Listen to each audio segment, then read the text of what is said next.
முழு நபருக்கான கல்வி, முழு உலகிற்குமான கல்வி. MITயில் வாழ்க்கையை தொடங்குங்கள், உலகை வென்றிடுங்கள்.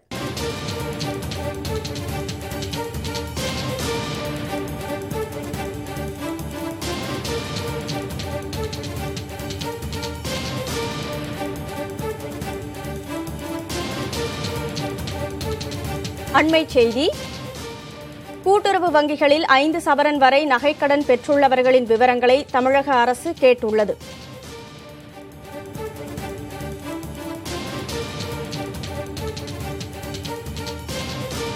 வரும் 16ஆம் தேதிக்குள் விவரங்களை வழங்க அனைத்து கூட்டுறவு சங்க அதிகாரிகளுக்கு தமிழ்நாடு அரசு உத்தரவு பிறப்பித்திருக்கிறது.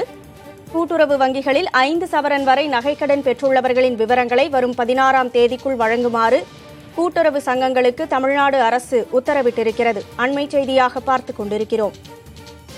கூடுதல் விவரங்களோடு செய்தியாளர் ரமேஷ் இணைந்திருக்கிறார். ரமேஷ், முழுமையான தகவலை சொல்லலாம்.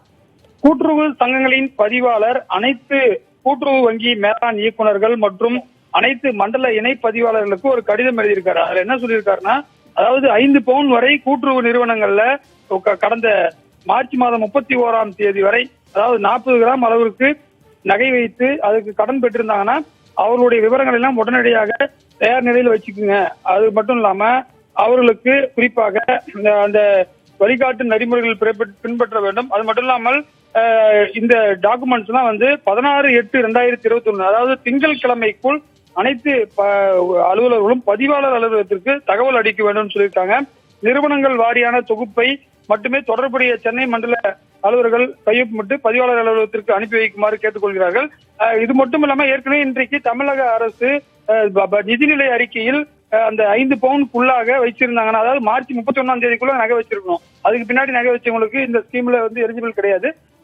நிதித்துறை செயலாளரும் இதற்கான தள்ளுபடி செய்யப்படுவதை உறுதி செய்திருந்தார்.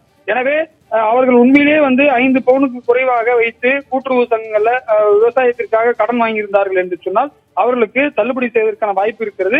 இந்த நிலையில் அதனுடைய டீடைல்ஸ் கேட்டிருக்காங்க. இதன் மூலியமாக எவ்வளவு பேர் வாங்கியிருக்கிறார்கள், எவ்வளவு கடன் தள்ளுபடி ஆகும் என்ற விவரம் செவ்வாய்க்கிழமைக்கு மேல் தெரிய வரும். கனிமொழி, விரிவான தகவல்களுக்கு நன்றி ரமேஷ். முழு நபருக்கான கல்வி, முழு உலகிற்குமான கல்வி. MITயில் வாழ்க்கையை தொடங்குங்கள், உலகை வென்றிடுங்கள்.